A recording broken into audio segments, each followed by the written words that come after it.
अति जलद व अचूक बातम्यांसाठी पाहत रहा महामीडिया 24 सदैव तत्पर. शिवशंभो कृषी सेवा केंद्र मुदाळ व शिवशंभो उद्योग समूह मल्लेवाडी तसेच सहाय्यक कृषी अधिकारी कागल यांच्या संयुक्त विद्यमाने बाळूमामा मंदिर आदमापूर येथील अन्नछत्र विभागाला सुमारे 1,25,000 रुपये किमतीचे फुल ऑटोमॅटिक चपाती बनवण्याचं मशीन आज भेट देण्यात आलं. सन 1966 पासून बाळूमामा मंदिरात येणाऱ्या प्रत्येक भाविकांना सकाळ संध्याकाळ मोफत महाप्रसाद जेवण वाटपाची सेवा अखंड सुरू आहे. वाढत्या भाविक संख्येमुळे चपाती बनवण्यासाठी मनुष्यबळाची विशेषतः महिला कामगारांची कमतरता जाणवत होती. ही अडचण लक्षात घेऊन शिवशंभो परिवार व कागल कृषी विभाग यांच्या पुढाकारातून ताशी सुमारे 500 ते 600 चपात्या तयार करणारं फुल ऑटोमॅटिक मशीन अन्नछत्र विभागास प्रदान करण्यात आलं. या मशीनमुळे महाप्रसाद व्यवस्थेत मोठी सुविधा निर्माण होऊन भाविकांना जलद व सातत्यपूर्ण सेवा देणं शक्य होणार आहे.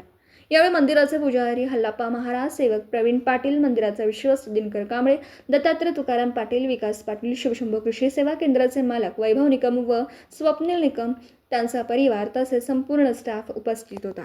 तर मग चला सबस्क्राईब करायला विसरू नका महामीडिया 24 न्यूज चॅनलला. महामीडिया 24 सदैव तत्पर.